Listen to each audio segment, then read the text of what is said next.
అదే కృష్ణా ఉమ్మడి జిల్లాకు సంబంధించి ఎంపీపీలు, జెడ్పీటీసీలు, మున్సిపల్ చైర్పర్సన్లు, మేయర్లు ఈరోజు మీ అందరితో ఈ సమావేశం జరుపుకోవడం నిజంగా చాలా సంతోషంగా ఉంది.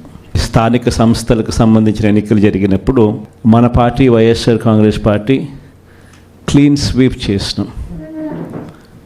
దాదాపుగా జెడ్పీటీసీలు లెక్కే చూసుకుంటే దాదాపుగా 46 చోట్ల ఎన్నికలు జరిగితే 44 చోట్ల మన పార్టీనే గెలిచిన పరిస్థితుల మధ్య ఎన్నికలు జరగడం జరిగింది. ఎంపీపీల పరిస్థితి చూసినా అదే మాదిరిగానే కనిపిస్తాం, ఎంపీటీసీల పరిస్థితులు చూసినా అదే మాదిరిగా కనిపిస్తాం. దేవుడు దయతో గొప్ప విజయాన్ని కూడా మనం చెవి చూసాం. ఈరోజు ఎక్కడ చూసినా కూడా ఈరోజు రెడ్ బుక్ రాజ్యాంగం జరుగుతూ ఉంది. ఎక్కడ చూసినా కూడా ప్రజలకు మంచి చేశాం కాబట్టి ప్రజల దగ్గరికి వెళ్ళి మాకు ఓటు వేయండి అని అడిగే పరిస్థితి ఎక్కడా కూడా తెలుగుదేశం పార్టీకి లేదు. ఈరోజు ఎక్కడ చూసినా కూడా వ్యవస్థలన్నీ కూడా కుప్పకూలిపోయిన పరిస్థితులు కనిపిస్తూ ఉన్నాయి. మన ప్రభుత్వం చంద్రబాబు నాయుడు గారి ప్రభుత్వానికి మధ్య కంపారిజన్ ప్రతి ఇంట్లో కూడా వెంటనే ఇప్పటికీ చర్చ మొదలైంది. మన ప్రభుత్వ హయాంలో ఎలా ఉండేది, ఈరోజు చంద్రబాబు నాయుడు గవర్నమెంట్ వచ్చిన తర్వాత ఈ 6 నెలల కాలంలో ప్రభుత్వం ఎలా పనిచేస్తూ ఉంది అన్నది ప్రతి ఇంట్లో కూడా ఇప్పటికే చర్చ మొదలైంది. మనమేమో కుటుంబం మొత్తానికి ఒకటిగా చేసి మంచి చేసినాము, మన నోట్లో నుంచి అబద్ధాలు రావడం లేదు, మనం చేయగలిగింది మాత్రమే చెప్తా ఉన్నాము, మన నోట్లో నుంచి అబద్ధాలు రావడం లేదు. కానీ వాళ్ళేమో ప్రతి ఇంటికి పోయి ఎవడు కనపడినా సరే ఇంట్లో ఇంత పిల్లోడు కనపడితే చాలు ఆ నుంచి స్టార్ట్ అవుతుంది. ఇంట్లో 2-3 పిల్లలు నవ్వుతూ కనిపించినారంటే చాలు, నీకు 15,000, నీకు 15,000, నీకు 15,000 సంతోషం అనే మాటలు. ఇంట్లో కాస్త తల్లులు కనిపిస్తే, అమ్మలు కనిపిస్తే నీకు 18,000, నీకు 18,000, నీకు 18,000 సంతోషం అనే మాటలు కనిపించేటివి. కాస్త పెద్ద వయసులో ఉన్న ఆ ఇంట్లో ఉన్న ఆ తల్లుల అమ్మలు కానీ ఆ తల్లుల అత్తలు కానీ కనిపిస్తే 50 ఏళ్ళు దాటిన ఆ అమ్మలు కనిపిస్తే వాళ్లకు నీకు 48,000, నీకు 48,000, నీకు 45,000 అని చెప్పేవాళ్ళు. ఆ ఇంట్లో నుంచి ఉద్యోగం ఎత్తుకే వయసులో ఉన్న పిల్లోడు ఎవడన్నా కనిపిస్తే, ఒక 20 ఏళ్ళ పిల్లోడు ఎవడన్నా కనిపిస్తే నీకు 36,000, నీకు 36,000, నీకు 36,000 అని చెప్పి ఆ ఇంట్లో నుంచి రైతు బయటకు వస్తే నీకు 20,000, నీకు 20,000, నీకు 20,000 అని చెప్పే పరిస్థితి.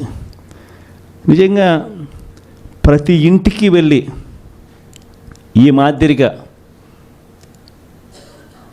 ప్రతి ఇంట్లో ఉన్న ప్రతి ఒక్కరిని చూసి ఏ ఒక్కరూ మిస్ కాకుండా ఇవన్నీ జరగబోతున్నాయి చంద్రబాబు నాయుడు ముఖ్యమంత్రి అయిన వెంటనే అని చెప్పి ప్రలోభాలు పెట్టిన నేపథ్యం ప్రస్ఫుటంగా కనిపిస్తూ ఉన్న పరిస్థితిలో కూడా నా దగ్గరికి వచ్చి చాలామంది కూడా చెప్పినారు, అన్న తెలుగుదేశం పార్టీ వాళ్ళు ఈ మాదిరిగా క్యాంపెయిన్ చేస్తూ ఉన్నారు, ఈ మాదిరిగా ప్రతి ఇంట్లో ఉన్న ప్రతి ఒక్కరిని కూడా చెడగొట్టే కార్యక్రమం చేస్తున్నారు, సాధ్యం కాని హామీలు అని చెప్పి సాధ్యం కావని తెలిసినా కూడా ఇస్తూ ఉన్నారు, మనం గమ్ముగా ఉంటే ఎలా అన్నా అని చెప్పి నా దగ్గరికి వచ్చి కూడా అడిగారు. కానీ అబద్ధాలు ఆడడం మన చేత కాదు. నాని ఎప్పుడప్పుడు అంటాడు, నాకున్న సమస్యలు ఏదంటే అన్న నీతో ఒక సమస్య ఉంది అని అంటాడు. ఏం సమస్య లేదంటే అతి నిజాయితీతనం, అతి మంచితనం, ఈ రెండు మనకున్న సమస్యలే అని చెప్పి. కానీ ఈ అతి నిజాయితీతనం, అతి మంచితనమే రేపొద్దున మళ్ళీ మనల్ని అధికారంలోకి తీసుకొచ్చేటివి కూడా ఇవే. ఎందుకనంటే జగన్ ఇవన్నీ చేయగలిగాడు కదా, చంద్రబాబు నాయుడు దీనికన్నా ఓ 2-3 ఇంతలు ఎక్కువ చెప్తున్నాడు అంతే కదా. అందులో చంద్రబాబు నాయుడు మోడీతో కలిసి వస్తున్నాడు కదా, ఏమో చేయగలుగుతాడేమోలే అన్న ఒక చిన్న ఆశకు తావు బహుశా మన పాలనలో మనం ఇంత బటన్లు చక్కగా నొక్కాం కాబట్టి బహుశా ఆశ కూడా ప్రజలకు కలిగింది. 6 నెలలు తిరక్క మునిపి ఈరోజు పరిస్థితి ఏమిటి అని అంటే, ప్రతి ఇంట్లో చర్చ ఏమిటి అని అంటే, జగన్ కనీసం పలావన్నా పెట్టేవాడు, చంద్రబాబు నాయుడు బిర్యానీ పెడతానన్నాడు. ఇప్పుడు తీరా చూస్తే పలావు పోయింది, బిర్యానీ కూడా పోయింది, పూర్తిగా ఏమీ లేకుండా పోయింది అనే పరిస్థితి ఈరోజు ప్రతి ఇంట్లో కూడా చర్చనీయాంశమే జరిగింది. ఒకవైపున చర్చ, పథకాల మీద ఈ మాదిరిగా చర్చ అనేది ఒకవైపున ఉంటే, మరోవైపున సిస్టమేటిక్గా ప్రతి వ్యవస్థ కూడా కొలాప్స్ అవుతూ ఉంది. ఈరోజు ఫీజుల కోసం పిల్లలు కాలేజీలకు వెళ్ళలేని పరిస్థితిలో ఉన్నారు. డిసెంబర్ వచ్చేసరికి మామూలుగా జనవరి నుంచి ఫీజులు పెండింగ్. మన హయాంలో ప్రతి క్వార్టర్, ప్రతి 3 నెలలు అయిపోయిన వెంటనే, ప్రతి త్రైమాసికం అయిపోయిన వెంటనే ఒక నెల ఇన్స్పెక్షన్కు తావిచ్చి మరుసటి నెల ఇచ్చే పరిస్థితి. ఈరోజు జనవరి నుంచి ఫిబ్రవరి, మార్చికి సంబంధించిన ఫీజులు ఏప్రిల్లో వెరిఫికేషన్ చేసి మేలో ఇచ్చే పరిస్థితి మన హయాంలో. కానీ ఈరోజు చూస్తే జనవరి, ఫిబ్రవరి, March quarter, April, May, June quarter, July, August, September quarter, ఇప్పుడు ఇక అక్టోబర్, నవంబర్, డిసెంబర్. ఈ జనవరికి వస్తే 4 క్వార్టర్స్ అంటే సంవత్సరం ఫీజులు పిల్లలకు ఇవ్వని పరిస్థితి కనిపిస్తుంది. ఒక్క ఫీజు రీయింబర్స్మెంట్ బకాయిలే 2,800 కోట్ల రూపాయలు. ఇక దీనికి వసతి దీవెన కలుపుకుంటే మన హయాంలో ప్రతి ఏప్రిల్లోనూ ఇచ్చేవాళ్ళం, అది మరో 1,100 కోట్ల రూపాయలు. ఉట్టి ఫీజులకు సంబంధించిన బకాయిలే. నేను స్కీముల గురించి మాట్లాడడంలా, వ్యవస్థను నడిపించే ఈ కార్యక్రమాలను కూడా పూర్తిగా కొలాప్స్ అవుతూ ఉన్న పరిస్థితి. దాదాపుగా 3,900 కోట్లు కేవలం పిల్లల చదువులకు సంబంధించిన బకాయిలు. ఆరోగ్యశ్రీకి సంబంధించిన బకాయిలు 2,200 కోట్ల రూపాయలు మార్చి నుంచి ఆరోగ్యశ్రీ నెట్వర్క్ హాస్పిటల్కి కూడా డబ్బులు ఇవ్వని పరిస్థితి. ఈరోజు పేదవాడు ఎవడు కూడా హాస్పిటల్ గడప ఎక్కాలంటే డాక్టర్లు వైద్యం ఉచితంగా అందిస్తారు అన్న నమ్మకం ప్రజల్లో సన్నగిల్లిన పరిస్థితి. దాదాపుగా మన హయాంలో నెలకు మామూలుగా 300 కోట్ల రూపాయలు ఆరోగ్యశ్రీ బిల్స్. మార్చి నుంచి ఇప్పటిదాకా ఒక్క బిల్లు ఇవ్వాల. దాదాపుగా 2,200 కోట్ల పైచిలకు బకాయిలు. ఆరోగ్య ఆసరా గురించి ఇంక నేను చెప్పాల్సిన పని, అసలు ఆరోగ్య ఆసరా ఉందా, ఎక్కడుంది అని అనుకునే పరిస్థితిలోకి ఈరోజు ప్రజలు వచ్చినారు. 104, 108 ఫోన్ నెంబర్ కొట్టినా కూడా అంబులెన్స్ వస్తుందన్న నమ్మకం లేదు. వాళ్లకు బకాయిలే, వాళ్ళు స్ట్రైకులు, ధర్నాలే. ఇలా సిస్టమేటిక్గా చదువులైతేనేమి, వైద్యం అయితేనేమి, ధాన్యం కొనుగోలు, చివరికి ధాన్యం కొనుగోలు పరిస్థితి కూడా ఎలా ఉందనంటే, దళారీలు కొనేదాకా ప్రభుత్వం అడుగు ముందుకు వేయడానికి సిద్ధంగా లేదు. ఈరోజు ధాన్యం కొనుగోలుకు ఎంఎస్పి 1,720 రూపాయలు అయితే, ఈరోజు రైతులు 300 రూపాయలు తక్కువ రేటుకు ఇదే మీ కృష్ణా జిల్లాలోనే అమ్ముకునే పరిస్థితిలో ఈరోజు రైతులు ఉన్నారు. ప్రభుత్వం కొనాల్సిన సమయంలో కొంటే ఆర్బీకేల ద్వారా దళారీ వ్యవస్థ తీసేసి ఈ క్రాప్ చేసి పారదర్శకంగా మనం కొనుగోలు చేసినట్టుగా కొనుగోలు చేస్తే రైతులకు గిట్టుబాటు ధర వచ్చే పరిస్థితి నుంచి ఈరోజు గిట్టుబాటు ధర రాని పరిస్థితిలోకి మళ్ళీ రైతు వెళ్ళిపోయాడు. ఇలా ప్రతి వ్యవస్థ పూర్తిగా దిగజారిపోయిన పరిస్థితులే కనిపిస్తూ ఉన్నాయి. మరోవైపున చూస్తే రెడ్ బుక్ రాజ్యాంగం, దొంగ కేసులు పెట్టడం, ప్రభుత్వాన్ని ఎవరైనా కూడా విమర్శిస్తూ పోస్టింగులు చేసినా లేదా ఫార్వర్డ్ చేసినా కూడా కేసులు పెట్టే అధ్వానమైన పరిస్థితులకి ఈరోజు చూస్తూ ఉన్నాం. ఇవన్నీ కూడా జరుగుతూ ఉన్నాయి. కానీ తప్పెక్కడ చేస్తూ ఉన్నాడు చంద్రబాబు నాయుడు అని అంటే, ఒకవైపున మంచి చేయకపోగా మరోవైపు ప్రశ్నించే గొంతును అణిచివేయాలని చెప్పి విశ్వరూపాన్ని చూపించడం చంద్రబాబు చేస్తూ ఉన్న తప్పు. మామూలుగా 6 నెలలకు ప్రభుత్వ వ్యతిరేకత ఈ స్థాయిలో ఉండాలి అని అనుకుంటే చంద్రబాబు నాయుడు గారి 6 నెలల కాలంలో ఈ స్థాయికి వెళ్ళిపోయింది. క్యారెక్టర్ అన్నది, క్రెడిబిలిటీ అన్నది, విశ్వసనీయత అన్నది ఒక్కసారి మనం పడేసినామనంటే మళ్ళీ ఏరుకోవడం కష్టం. కష్టకాలంలో ఉన్నప్పుడే మనకు అదొక పరీక్ష. ఏ రోజైనా కూడా ఎల్లకాలం కష్టాలు ఉండవు. ఒక చీకటి వచ్చిన తర్వాత పగలు రాక తప్పదు. ఇది మనకు సృష్టి నేర్పిన రహస్యం. కాబట్టి ఖచ్చితంగా ఇది గుర్తుపెట్టుకోండి. కష్టాల్లో ఉన్నప్పుడు మనం గట్టిగా పోరాటం చేయగలిగితే మనం మళ్ళీ తిరిగి నిలబడగలుగుతామన్నది మాత్రం ఖచ్చితంగా గుర్తుపెట్టుకోండి. ఈ సంక్రాంతి తర్వాత నేను కూడా ఇక జిల్లాల బాట పడతాను. ఇనిషియలీ ప్రతి బుధవారము గురువారము బహుశా జనవరి నెలాఖరు నుంచి మొదలు పెడతాను అనుకుంటున్నా.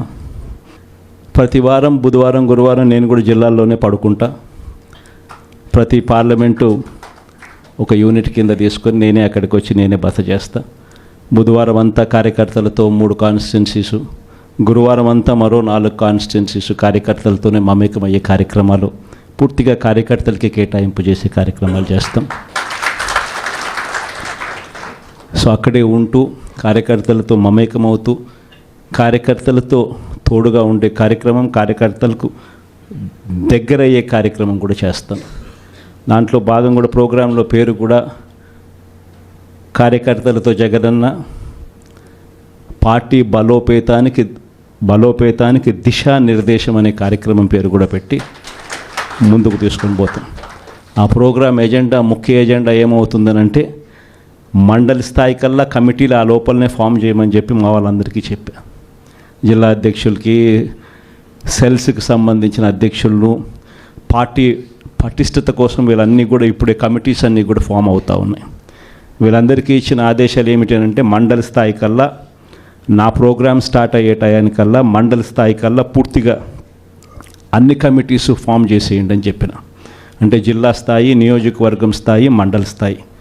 ఆ తర్వాత నా ప్రోగ్రాం స్టార్ట్ అయ్యేసరికి మండల స్థాయి నుంచి గ్రామ స్థాయికి పార్టీ వ్యవస్థను బలోపేతం చేసే దిశగా పుష్ చేద్దాము అని చెప్పి నా ప్రోగ్రాంలో పెట్టే కార్యక్రమం చేస్తూ ఉన్నాం.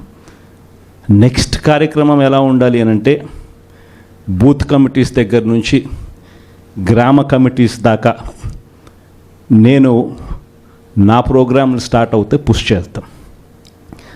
చివరికి ఏ స్థాయికి మన ప్రోగ్రాములన్నీ కూడా వెళ్ళిపోవాలనంటే, మన పార్టీ ఏ స్థాయిలోకి ఆర్గనైజ్ స్ట్రక్చర్లోకి వెళ్ళిపోవాలి అని అంటే, రేపొద్దున ప్రతి కార్యకర్త గ్రామ స్థాయి నుంచి ఎమ్మెల్యే, ఎంపీ స్థాయి దాకా కూడా ప్రతి ఒక్కరికి ఒక ఫేస్బుక్ పేజ్ ఉండాలి, ఒక ఇన్స్టాగ్రామ్ పేజ్ ఉండాలి, ఒక వాట్సాప్ ఉండాలి, యూట్యూబ్లో కూడా పోస్టింగ్ చేసేవి ఉండాలి. ఎక్కడ ఏం జరిగినా కానీ టకాన్ తీయడం, పెట్టడం, ఏం చేయాల్సిన పనుల జరుగుతూ ఉన్న అన్యాయాన్ని తీయడం, పెట్టడం. ఏ లెవెల్ ఆఫ్ రెవల్యూషన్ జరుగుతుందనంటే ఒక సంవత్సరం,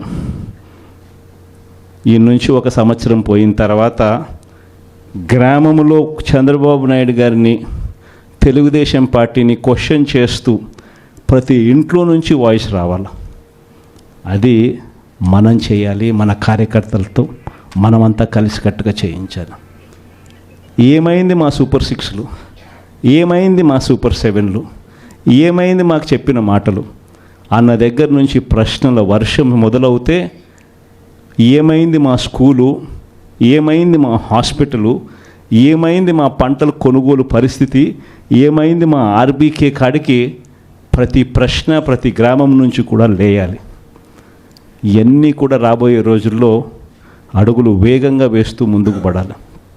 ఇది జరగాలి అని అంటే క్రియాశీలకంగా మండల స్థాయిలో ఆ పాత్ర, మున్సిపాలిటీ స్థాయిలోనూ, మండల స్థాయిలోనూ, మున్సిపాలిటీ వార్డ్ స్థాయిలోనూ మీరు చేయబోయేది చాలా చాలా క్రిటికల్ రోల్ అవుతుంది.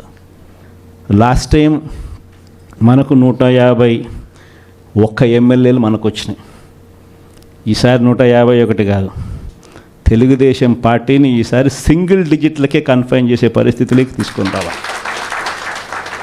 ఖచ్చితంగా దేవుడు మనతో ఈ పని చేయిస్తాడన్న నమ్మకం నాకుంది. ఎందుకంటే మంచి చేసిన మనకే ఈ పరిస్థితి ఉన్నప్పుడు ఏ మంచి చేయకుండా కేవలం అబద్ధాలు మోసాలు చెప్పినప్పుడు ఆ మోసం అన్నది, ఆ అబద్ధం అన్నది కోపం కింద మారక తప్పదు. ఆ కోపం రెట్టింపు అవుతుంది. ఆ కోపం ఒకవైపున రెట్టింపు అవుతుంది, ఒకవైపున మన మీద ప్రేమ అభిమానాలు అంతే స్థాయిలో రెట్టింపు అవుతాయి ఇటువైపున. కాబట్టి ఖచ్చితంగా ఆ రోజు కూడా ఖచ్చితంగా మనం అంతా కూడా ఖచ్చితంగా చూస్తామని కూడా ఖచ్చితంగా దేవుని మీద నమ్మకంతో నేను చెప్తా ఉన్నా. ఇవన్నీ మీతో పంచుకున్నందుకు చాలా సంతోషంగా ఉంది.